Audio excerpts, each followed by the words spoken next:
5월 2일 오늘 맥체인 성경 읽기 민수기 9장, 시편 45편, 아가 7장, 히브리서 7장입니다. 오늘 새벽은 히브리서 7장 말씀 우리 한번 보고 기도하겠습니다. 히브리서 7장의 주제는 그러니까 그 앞에 5장 끝부분에서 말하려다가 중단했던 이 제사장 멜기세덱에 대해서 다시 이제 설명을 시작을 해요. 그래서 이 멜기세덱을 잘 이해하면 대제사장이신 예수님에 관해서 좀 더 잘 알 수 있어요. 그래서 멜기세덱 얘기를 하는 거예요. 멜기세덱이 이제 처음 어디에 나오느냐면 창세기 14장에 나옵니다. 창세기 14장 18절에 아브라함이 이제 조카 롯을 구하기 위하여 그 이제 시날 왕 그 연합군 왔었잖아요. 그래서 그들을 쳐서 격파하고 다 포로들 찾아가지고 롯도 되찾고 그렇게 해가지고 돌아오는 길이죠. 돌아올 때 그 가나안 그 일대에 있던 왕들이 나와서 이제 아브라함을 환영을 했는데 그때 살렘 왕 멜기세덱도 나왔던 것이죠. 창세기 14장 18절 앞에 보시면 살렘 왕, 살렘은 보통 학자들은 예루살렘의 옛 이름으로 봅니다. 저것은 예루살렘이 이스라엘의 수도가 된 게 이제 다윗이니까 BC 1000년경, 저건 BC 2000년 정도 되니까, 그러니까 벌써 한 1000년 전이죠. 다윗보다 1000년 전의 상황이니까. 그 옛날 이름이 이제 살렘이었던 거, 살렘이 샬롬, 평안이라는 뜻이잖아요. 어쨌든 저쪽의 왕, 살렘 지역의 왕이었던 멜기세덱이죠. 멜기세덱이 나왔어요. 나와가지고 환영을 하는데, 표현하기를 그는 하고 멜기세덱은 지극히 높으신 하나님의 제사장이었다. 그렇게 표현을 해요. 그러니까 하나님의 제사장이라고 표현을 해요. 근데, 19절에 그가, 이 멜기세덱이 아브라함, 믿음의 조상 아브라함에게 축복을 하는 거죠. 하기를, 우리가 지금 목사님들이 축복을 하고 그러잖아요. 제사장이니까 축복을 하는 거예요. 그 제사장이 그 믿음의 조상 아브라함에게 축복을 지금 하고 있는 거죠. 하나님의 제사장이었어요. 19절 그가 아브라함에게 축복하여 이르되 천지의 주제이시오 지극히 높으신 하나님이요 아브라함에게 복을 주옵소서. 그렇게 축복을 하는 거죠. 축복을 한 거죠. 그랬더니 아브라함도 그 축복을 감사함으로 받아요. 그렇게 하고 나서 20절에 아브라함이 그 얻은 것, 그 전리품에서 10분의 1을 멜기세덱에게 주었더라는 거예요. 10분의 1, 11조를 준다고 하는 것은 그 멜기세덱을 제사장으로 인정한다는 뜻이에요. 하나님의 제사장으로 인정하기 때문에 그 전리품 중에 10분의 1을 멜기세덱에게 바쳤던 것이죠. 그 모세의 율법보다도 한 600년 전이잖아요. 오래 전부터 이 믿음의 조상 그 시절부터 이렇게 제사장이 있고 그에게 11조를 하는 것을 보게 되죠. 굉장히 오래된 전통인 것이죠. 하나님을 섬기는 백성들에게 옛날부터 내려둔 전통인 거죠. 그렇게 했어요. 그러니까 아브라함이 지금 멜기세덱을 제사장으로 인정을 하고 있는 거죠. 그죠? 인정을 하고 있는 거예요. 자, 그리고 이제 이 멜기세덱에 관한 내용을 그보다 아브라함보다 한 1000년쯤 지나서 다윗도 언급을 해요. 다윗이 언급을 해요. 멜기세덱을 언급을 하는데 시편 110편 1절에 여호와께서 내 주에게 말씀하셨다는 거예요. 여호와 하나님이죠. 다윗이 주라고 할 분이 누구겠어요? 결국은 그리스도를 가리키고 있어요. 그건 나중에 이제 신약에서도 이 구절을 인용하면서 그 다윗이 주라고 했던 분이 그리스도임을 지금 성령의 감동으로 얘기를 해주고 있는데 어쨌든 여호와께서 이 그리스도에게 말씀을 하셨는 거죠. 다윗이 지금 예수님보다 1000년 전의 사람이 지금 하는 거잖아요. 하기를 내가 네 원수들로 그리스도의 원수들로 네 발판 되게 하기까지 너는 내 오른쪽에 앉아 있어라. 하나님께서 이 그리스도에게 너의 모든 원수들을 소멸하고 최후의 승리의 날까지 내 오른쪽에 앉아 있어라. 그리스도에게 그렇게 말씀을 하셨다는 거죠. 그 다윗이 성령의 감동으로 깨닫게 된 거죠. 그러면서 4절에 여호와는 맹세하고 변하지 아니하시리라 이르시기를 하나님께서 맹세로 선포하셨다는 거예요. 그러면서 이 그리스도에게 하는 말이죠. 여호와 하나님께서 너는 그리스도 너는 멜기세덱의 서열을 따라 영원한 제사장이다. 그렇게 말씀을 하신 거죠. 하나님께서 그리스도에게 너는 멜기세덱의 서열, 그 반차를 따른 영원한 제사장이라고 선포를 하셨던 것이죠. 성령의 감동으로 다윗이 그걸 깨닫고 장래에 오실 그 그리스도에 관해서 깨달은 것을 이 시편으로 노래로 기록을 남긴 거죠. 예언적인 시편이죠. 그러니까 장차 오실 그리스도, 그분은 멜기세덱의 서열을 따른 영원한 제사장이라고 하나님이 맹세로 선포를 하셨던 거예요. 놀라운 이런 말씀을, 아주 신비로운 말씀들을 기록을 하고 있죠. 창세기 14장 기록도 그렇고, 여기 시편 110편에 다윗의 예언적인 시편도 마찬가지예요. 멜기세덱의 서열을 따른 제사장인 그리스도가 오실 것임을 예언하고 있는 것이죠. 그것을 지금 히브리서 기자가 설명을 하고 있는 거예요. 멜기세덱은 딱 두 군데 나오는 거죠. 창세기 14장, 시편 110편 두 군데 딱 나오는 거죠. 그것을 히브리서 기자가 지금 설명을 하는 거예요. 히브리서 7장 1절, 이 멜기세덱은 살렘 왕이요 하나님의 제사장이다. 그렇죠? 자, 아브라함이 모든 것의 10분의 1을 그에게 나눠줬어. 11조를 드린 거죠. 그래서 이 히브리서 기자가 설명을 하죠. 성령의 감동으로 그 이름, 멜기세덱의 이름을 해석을 하면 의의 왕이다. 멜기세덱, 멜레크가 이 왕이에요. 세덱, 최데크가 의입니다. 멜기, 최덱, 의의 왕이라는 뜻이에요. 그리고 살렘 왕, 살렘이 샬롬이에요. 그죠? 평강이라는 뜻이에요. 평강의 왕이란 말이에요. 그러니까 멜기세덱이 의의 왕이고 평강의 왕이라고 말씀하는 거죠. 그 이름 자체가. 근데 의의 왕이면서 동시에 평강의 왕인 분이 예수님이, 예수 그리스도세요. 그렇죠? 중간에 그 이사야서라든가 이런 데 이제 얘기도 하고 있는데, 어쨌든 예수님은 의의 왕이에요. 우리에게 의를 가져다 주시는 의로운 왕이세요. 그리고 샬롬, 평안을 가져다 주시는 평강의 왕이십니다. 의의 왕이고 평강의 왕이 예수 그리스도신데, 이 멜기세덱이 의의 왕이고 평강의 왕이었다는 거죠. 이름 자체가 그런 것이죠. 그리고 이제 이 멜기세덱은 3대 족보도 없고 아비도 없고 어미도 없고 족보도 없고 시작도 없고 생명의 끝도 없다, 이렇게 표현하고 있는데, 이것은 이제 창세기 상황에서 볼 때 이게 뭐 아버지가 누군지 뭐 어머니가 누군지 전혀 모르죠. 그러니까 족보와 상관없이 지금 하나님께서 제사장으로 세운 사람이에요. 그런데 이제 이 1세기 당시 이제 이스라엘 백성들 같은 경우는 누가 제사장이 되느냐? 레위 지파 아론의 후손들만, 남자들이 제사장이 되는 거예요. 그러니까 족보가 굉장히 중요한 거죠. 그 제사장이 아들들만 제사장이 될 수 있는 거라니까요. 그런데 예수님은 제사장 아들도 아닌데 영원한 제사장으로 지금 말씀을 하잖아요. 그리고 멜기세덱도 그랬다는 거죠. 족보와 상관없이 제사장이 된 사람이에요. 그러니까 어떤 족보인지 몰라. 그러나 하나님께서 제사장을 세우셨고, 중요한 것은 그것을 믿음의 조상 아브라함도 인정을 하는 것이죠. 멜기세덱을 제사장으로 인정을 했다니까. 그래 축복도 기꺼이 받고 11조도 드리잖아요. 그 제사장으로 인정을 했다니까. 믿음의 조상이 인정한 사람이에요. 그러니까 하나님께 직접 세우신 사람인 것이죠. 그러니까 하나님의 아들과 닮아서 언제 죽었는지, 언제 태어났는지 그것도 뭐 기록이 없으니까 모르죠. 그냥 달랑 그 장면만 나오고 전혀 안 나와. 근데 희한하게 천년 지나서 다윗의 시편에 멜기세덱의 서열을 따른 제사장이 그 하나님 우편에 계시는 그 그리스도임을 또 예언적으로 노래하고 있는 거죠.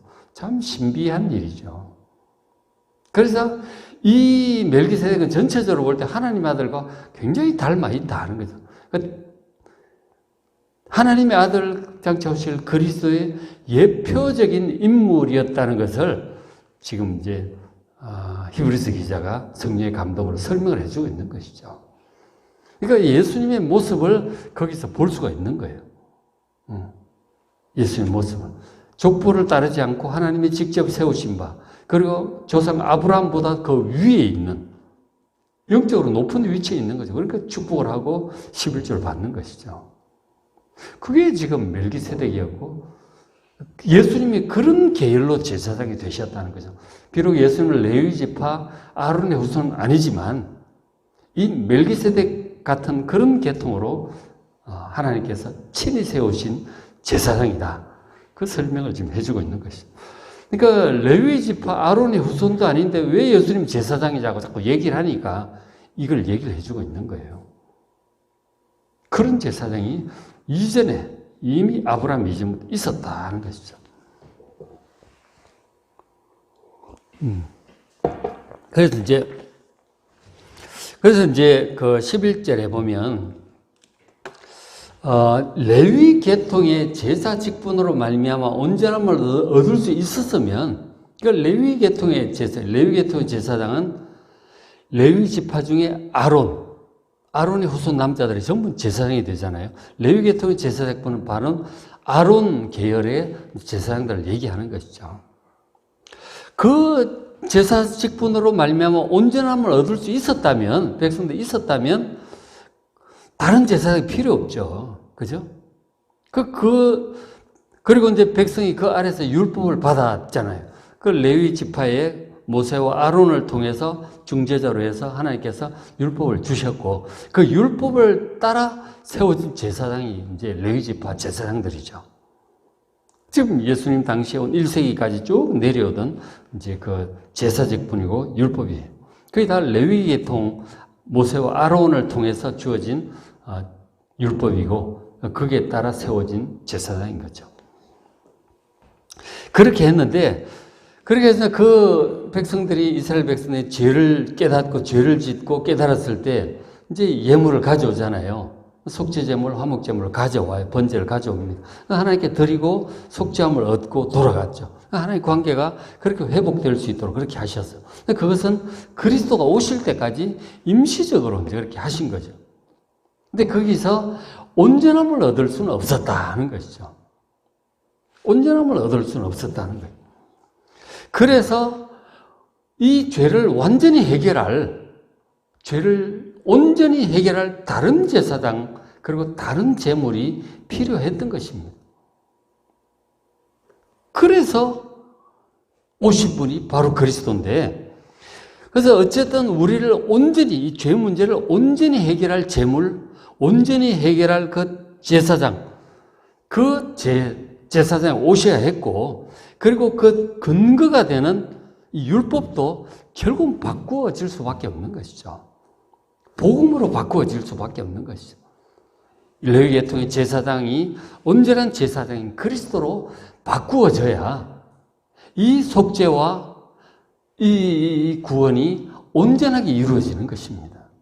그 말씀을 하는 거죠. 그 레위 계통의 제사장 직분 옛 제사 제도로는 온전함을 얻을 수 없었다는 것이죠. 그래서 멜기세덱의 반차를 따르는 다른 한 제사장을 세울 필요가 있은 것이죠. 12절 제사 직분이 바꾸어지는 거죠. 제사 자체가 이 짐승의 제사로 충분한 완전한 이 속죄를 얻지 못하기 때문에 예수님을 통한 이 제사, 제물 통해서 우리가 온전한 속죄를 얻을 수 있게 되는 거예요. 그 제사 직분도 바꾸어지고 율법도 바꾸어질 수밖에 없는 것이죠. 율법이 복음으로 바꾸어지게 되는 것이죠. 그 말씀을 하고. 그리고 이제 14절에 7장 14절 우리 주께서는 예수님께서는 유다로부터 나신 것이 분명하도다. 예수님은 유다 지파예요. 그 마태복음 1장 예수님 족보가 쭉 나오잖아요. 쭉 거슬러 올라가면은 야곱의 12아들 중에 네 번째인 유다의 후손 중에 유다의 후손이라는 게 나와요. 유다의 후손 중에 결국 나중에 다윗 왕도 나오고 그 후손으로 쭉 내려가서 예수님까지 내려오는 거죠. 그럼 마태복음 1장에 있는 예수님 족보에서 볼 수 있는 유다 지파입니다. 레위 지파가 아니란 말이죠. 유다 지파인데 이 지파, 유다 지파에는 모세가 제사장들에 관하여 말한 것이 하나도 없어요. 제사장 없어요. 유다 지파에는 없어요. 근데 예수님이 지금 제사장이라고 말씀하는 거잖아요. 15절에 근데 어쨌든 유다 지파고 레위 지파 아니고 15절에 멜기세덱과 같은 별다른 한 제사장이 또 있었던 것을 보게 돼요. 아브라함 시대에 벌써 보니까 하나님이 직접 그런 식으로 세우시는 예가 있는 거죠. 레위 지파가 아닌데도 멜기세덱도 세우신 것처럼 예수님도 세우시는 거란 말이에요. 근데 예수님이 어떻게 제사장이 되셨느냐? 16절, 그는 예수님은 육신에 속한 한 계명의 법, 구약의 율법입니다. 모세를 통해 주어진 그 율법을 따라 세워진 게 아니에요. 그걸 따르지 않고 어떻게 제사장으로 세워졌느냐? 오직 불멸의 생명의 능력을 따라 되었다고 말씀을 해요. 영원한 생명의 능력이에요. 불멸이라는 말이 썩지 않는 영원한 그런 뜻이잖아요. 영원한 생명의 능력을 따라 예수님께서 제사장으로 세워졌다고 말씀을 해요. 저 불멸의 생명의 능력이 무엇일까요? 학자들은 그렇게 얘기를 합니다. 불멸의 생명의 능력이라고 하는 것은 영생의 능력이고 영원한 생명의 능력이에요. 영원한 생명이 뭡니까? 부활의 생명을 얘기하는 거예요. 예수님께서 이 옛사람이 죽으셨다가 부활하셨죠. 부활하시는데 그 부활하신 예수님은 다시는 죽지 않습니다. 불멸이에요. 불멸의 생명을 바로 그 부활의 몸이에요. 그리고 부활하신 예수님께서 승천을 하셨잖아요. 승천을 하셔서 하나님 우편에 그렇게 앉으셨단 말이에요. 시편 110편에 예언한 것처럼 하나님 우편에 앉으셨고, 그리고 이제 하나님께로부터 그 최종 그 승리의 날까지 너는 멜기세덱의 반차를 따는 영원한 제사장이라고 그렇게 선포를 하신 것이죠. 하나님 우편에 계신 예수님은 그 시편 110편 다윗의 예언대로 그 불멸의 생명의 능력을 따라 부활 승천하에 하나님 우편에 계신 그 예수님께서 멜기세덱의 반차를 따는 영원한 제사장이라고 하나님께 선포를 하신 거예요. 그렇게 제사장이 되신 거란 말이에요. 지금 하나님의 우편에 계신 예수님은 그렇게 제사장이신 거예요. 그 근거를 지금 쭉 얘기를 하고 있는 거죠. 그렇죠? 히브리서 기자가 창세기 14장과 시편 110편 그 예언을 통해서 예수님이 어떤 제사장인지 설명을 하는 거예요. 레위 지파가 아닌데도 제사장이 되신 것은 이렇게 되신 것이다. 그 하나님께서 맹세로 영원한 제사장이라고 선포를 하셨던 것이죠. 그렇죠? 그 예수님이 이런 제사장이다 하는 거예요. 그리고 이제 멜기세덱의 반차를 따는 예수님의 제사장 직분에 대해서 조금 더 얘기를 해주고 있는데 7장 23절, 제사장 된 그들의 수요가 많은 것은 죽음으로 말미암아 항상 잊지 못하기 때문이다 하는 거죠. 그러니까 1대 대제사장이 아론이었어요. BC 1400년경에 아론이 대제사장이 되어가지고 지금 그리고 1400년 세월이 흘렀잖아요. 흘러서 예수님 시대까지 왔는데 예수님 그 십자가에 죽으실 때 그 재판했던 대제사장 가야바 있죠. 가야바가 63대 대제사장이에요. 그러니까 63명이 흘러온 거죠. 1400년 동안. 그 뭐 길게 몇십 년 동안 한 사람도 있고 짧게 몇 년밖에 못한 사람도 있고 그렇죠. 어쨌든 그렇게 63대까지 예수님 시대까지 왔어요. 그런데 이분들이 왜 제사장이 63명이나 왔을까? 그냥 쭉 아론이 하면 되지. 아론이 할 수가 없어요. 그냥 죽으니까. 죽으면 또 그 아들 장남을 또 대제사장 세우잖아요. 그죠? 그 죽고, 그 다음 또 계속 이렇게 내려가는 거죠. 그 죽어서 그런 거예요. 죽기 때문에 계속 할 수가 없는 거죠. 그럼 당연한 얘기죠. 우리가 볼 때, 그죠? 근데 예수님은 달라. 24대 예수는 영원히 계심으로 부활하신 그 예수님 죽지를 않으셔요. 2000년 전에 부활했을 그 예수님 고대의 모습 그대로 지금 승천에 올라가 계신다니까, 지금. 하나님 나라에. 그 계속 거기서 대제사장 직분을 하고 계세요. 예수님께서.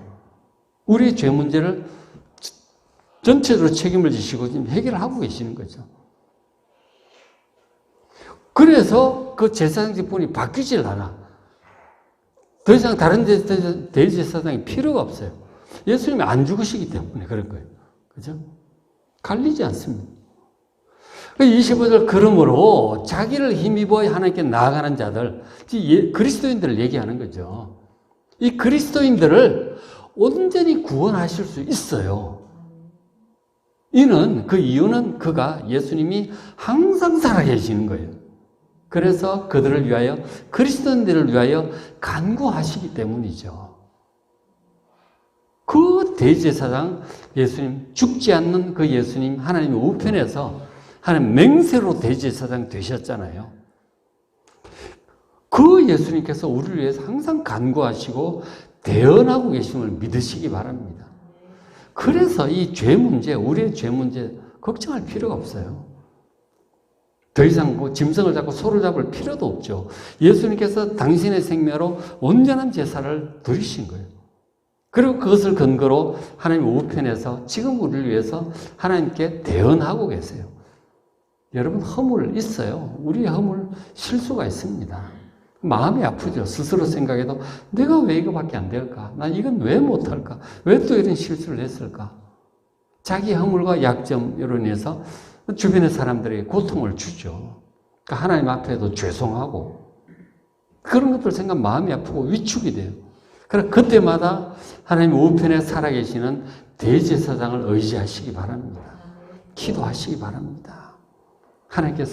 하나님께 예수님이 대언해 주세요. 그래서 또 괜찮아. 또 용서해 주시고 그러신단 말이에요. 다만 우리가 진심으로 회개를 하고 주님을 의지를 해야죠. 마음이 괴로울 때마다 하나님 우편에 계시는 대제사장 예수님을 의지하시기 바랍니다. 그것을 지금 말씀하는 거예요. 우리의 허물과 부족함, 죄악, 마음은 아프지만 하나님께 나아가는데 지장이 없어요. 그 지성소도 이미 다 열렸어요. 그러니까 괜찮아요. 하나님께 나아가서 또 기도하시고, 기도 자체가 지성소로 가는 그 시간이에요. 그죠? 기도하시고. 다만 이제 사람들과의 관계에 있어서 우리가 잘못한 부분이 있으면 그 사람에게 용서 구해야 돼. 하나님께도 회개도 하지만 그 사람에게 용서를 구해야 돼요. 그리고 잘못한 것도 보상도 하고. 그죠? 보상을 해야 돼. 보상할 때는 5분의 1을 얹어 사라 그러잖아요. 더 보상해야 돼요. 그러니까 항상 잘하도록 노력을 하되 잘못한 부분에 있어서는 겸손하게 용서도 구하고 그렇게 하는 거죠. 그러나 하나님 앞에서는 우리가 너무 그러니까 위축되어 있을 필요가 없어요. 잘못한 부분을 하지만 속죄를 구하지만 예수님 의지하셔서 또 하나님께 나아가시고 기도하시고 하나님의 사랑 안에 은혜 안에 지속적으로 거하시기를 바랍니다. 그래서 속히 평강도 회복하시고 당당함도 속히 회복하시고 또 감사도 회복하시고 하나님과 잘 동행하는 여러분 되시기를 주의 이름으로 축복합니다. 자, 오늘 백체성 읽기 민수기 9장 10편 45편 이 왕을 찬양하는 그런 내용이 굉장히 아름다운 시편이에요. 아가 7장 사랑을 노래하는 노래고 히브리 7장 말씀 잘 보시고 은혜 많이 받으시기 바랍니다.